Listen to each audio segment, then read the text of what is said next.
Salutations, on va commencer un exercice sur la dérivabilité et l'étude de fonctions. L'exercice 24, on a des calculs de limites. Alors, fait à deux questions. Une première question théorique qu'on va pouvoir utiliser les questions d'après. Soit A, un réel quelconque, c'est-à-dire A appartient à R, quel que soit A appartient à R, montrer que la limite lorsque x tend vers A d'arc tangent de x moins arc tangent de A sur x moins A est égale à 1 sur 1 plus A carré. Ce qu'on va faire, c'est qu'on va, premièrement, euh, attendez, on pose, une fonction f qui à chaque x associe arc tangente de x et qu'on est dérivable sur R. Est dérivable sur R. Alors on remarque, on va pouvoir remarquer, on a fait de la limite, il y a de la limite, et il y a la limite lorsque x tend vers A de f de x moins f de A sur x moins A, qui est égal, il y a la notion de dérivée qui est égale à f' de A. Notion de dérivabilité en un point. Alors, on va calculer la dérivée d'arc tangent de x, quel que soit x appartenant à R. F' de x est égal, donc la dérivée d'arc tangent de x, c'est 1 sur 1 plus x carré. C'est-à-dire la dérivée d'arc tangent de x. Donc, f' de A est égal à 1 sur 1 plus A carré. On va pouvoir dire que la limite lorsque x tend vers A d'arc tangente de x moins arc tangente de A sur x moins A est égal à 1 sur 1 plus A carré. Voilà, c'était pour la première question. Pour la deuxième question, on va pouvoir appliquer ce qu'on a démontré dans la première question. C'est-à-dire, pour la première limite, on a la limite lorsque x tend vers 1 d'arc tangente de x moins 1 sur moins pi sur 4 sur x moins 1. Alors on va pouvoir remarquer que pi sur 4, il y a arc tangente de 1. Alors tu l'as arc tangente de x moins arc tangente de 1 sur x moins 1. Et d'après cette question, ça sera 1 sur 1 plus 1 au carré, qui est 1 sur 2. Donc je vais nommer ça est égal à alpha. Alors alpha est égal à 1 sur 2. Voilà. Ça c'était pour la première limite. Pour la deuxième limite, on aura la limite, donc je vais nommer ça bêta. La limite lorsque x tend vers 1, tend vers racine de 3 d'arc tangente de x moins pi sur 3 sur x moins racine de 3. Alors on va pouvoir remarquer que la limite lorsque x tend vers racine de 3 d'arc tangente de x moins pi sur 3 et arc tangente de racine de 3 sur x moins racine de 3, qui est alors 1 sur 1 plus racine de 3 au carré, qui est 1 sur qui est donc 1 sur 4. Voilà. Donc c'est égal, alors bêta est égal à 1 sur 4. Voilà. Pour la troisième limite, alors on aura, je vais nommer gamma. On aura gamma est égal à la limite lorsque x tend vers moins racine de 3 sur 3 d'arc tangente de x plus pi sur 6 sur 3x plus racine de 3. Alors ce qu'on va faire, c'est qu'on va en bas, on va factoriser par 3.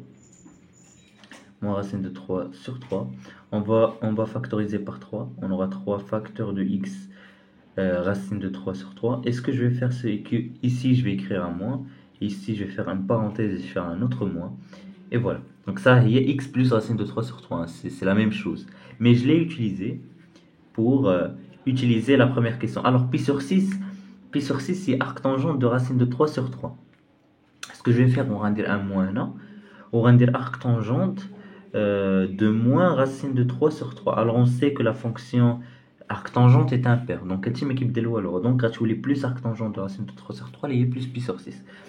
Alors, ça, c'est égal, donc, bla 3, à 3. Alors, c'est beau, alors, gamma est égal, le tchah, ça fera 1 sur 3, fois, ça, il y a 1 sur 1 plus, donc, moins racine de 3 sur 3 au carré, donc, le tchah, c'est 9. Donc, le tchah, c'est 9. Ou là, donc, c'est 3.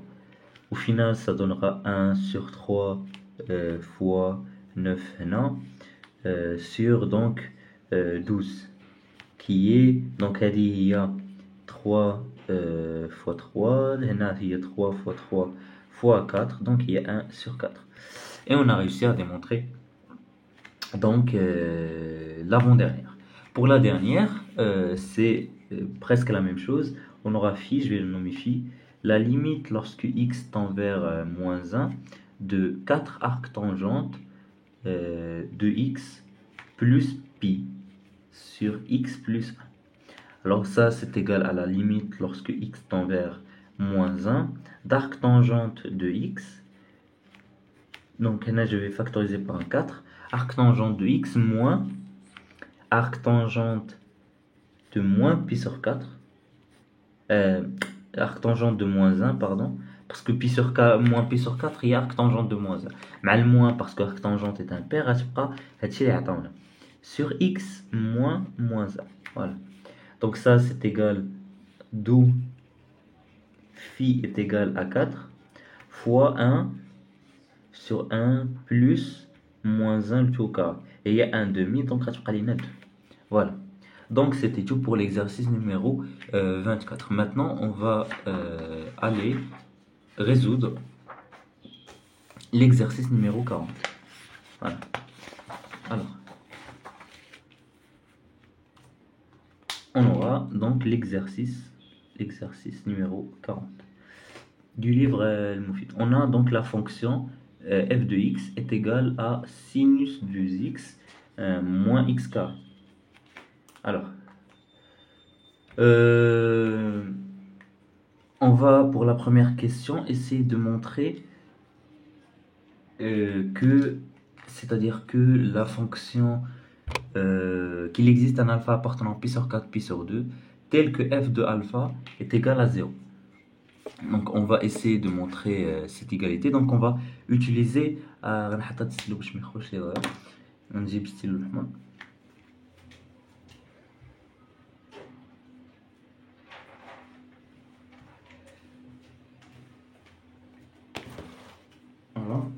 Alors on va utiliser le théorème des valeurs intermédiaires. Donc on va essayer d'utiliser le fait que f soit continu sur pi sur 4 pi sur 2. Et on va essayer de calculer les images. Donc, on a au moins, donc, moi, c'est la condition d'être strictement monotone. Alors, on a une fonction qui à chaque x associe sinus de x est continue sur R, quand même là, donc elle est continue sur, donc elle est forcément continue sur pi sur 4, pi sur 4, pi sur 2. Voilà. Bon, c'est une fonction et une autre fonction qui à chaque x associe moins x carré est continue sur, vu que c'est un polynôme, continue sur pi sur 4, pi sur 2 qui est inclus dans R. Voilà. Puis maintenant on va dire donc f est continu sur pi sur 4, pi sur 2. Voilà. Maintenant, on va calculer les images. Bon, on n'aura aucun problème parce que quand j'ai ouvert l'intervalle NR, là, je peux aussi le fermer parce que la fonction f est bien définie. Parce qu'on sait que ma solution. Donc, f de pi sur 4, et je vais calculer f de pi sur 2. Voilà. Bon, pour f de pi sur 4, عطينا sinus pi sur 4 اللي هو racine de 2 sur 2 moins donc pi au carré sur 16. Vous allez donc pouvoir remarquer que ce terme est positif. Bon, ici il n'y a pas de souci vu que pi carré est inférieur donc à 16 et racine de 2 sur 2. Bon, f de pi sur 2 maintenant, f de pi sur 2. Bon, c'est plus facile, 1 moins pi carré sur 4, vous allez pouvoir remarquer qu'encore pi carré est supérieur à 4. Donc, vous allez donc pouvoir dire que ce terme est négatif. Voilà, vu que t n'est pas inférieur à 1. Voilà. Donc, leur produit, ceci implique que leur produit, f de pi sur 4 sur f de pi sur 2, f de pi sur 2 est inférieur à 0. Voilà. Donc, on a tout pour le TVI. Donc, on va pouvoir dire d'après le TVI, donc le théorème des valeurs intermédiaires, d'après le TVI, il va exister un alpha qui appartient à l'intervalle pi sur 4, pi sur 2, tel que f de alpha est égal à 0. Donc voilà, on a réussi à montrer que alpha est solution de l'équation f de x égale à 0, avec alpha appartenant à pi sur 4, pi sur 2. Pour la deuxième question, Galina, on déduire que l'équation cos x moins 2x égale à 0 admet une solution dans R. Alors ce qu'on va pouvoir remarquer, c'est que cos de x moins 2x est la dérivée de f. Donc on remarque que quel que soit x appartenant à R, f' de x, on va donc pouvoir dire que f' de x est égal à la dérivée de sinus c'est cosinus x, puis la dérivée de x carré c'est moins 2x. Voilà. Alors on va laisser ça de côté et on va essayer de nous trouver un intervalle. Donc ce qu'on va pouvoir remarquer, c'est que هذه هي la dérivée. Donc on va pouvoir utiliser le théorème de Rolle.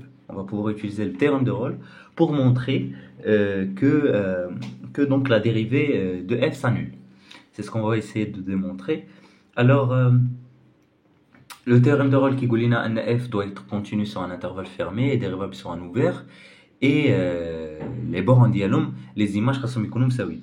Donc on va pouvoir remarquer ان f de alpha كتساوي 0 et ان f de 0 كتساوي alpha, ان f de alpha كتساوي 0 et ان f de 0 كتساوي 0. Donc on va pouvoir prendre notre intervalle à 0 alpha, qui est bien sûr vrai parce que alpha est entre pi sur 4 et pi sur 2, donc elle est strictement supérieure à 0. Donc on va dire que alpha est supérieur à 0, hein. F est continu sur 0 alpha ouvert, fermé, et f dérivable sur 0 alpha ouvert, avec le fait que f de 0 est égal à 0, qui est égal à f de alpha. Voilà. Alors, on va pouvoir dire que d'après le théorème de Rolle, il va exister un C appartenant à l'intervalle ouvert 0 alpha, tel que f' de C est égal à 0. Alors, ça veut dire qu'il existe un C appartenant à l'intervalle appartenant à R, parce que on va pouvoir dire que 0 alpha est inclus dans R, voilà, tel que donc cosinus de C moins de C est égal à 0. Voilà. Et c'était tout pour l'exercice numéro 40. J'espère que cette vidéo vous a plu. Si c'est le cas, n'hésitez pas à faire des remarques, commentaires, et je vous dis au revoir pour d'autres vidéos.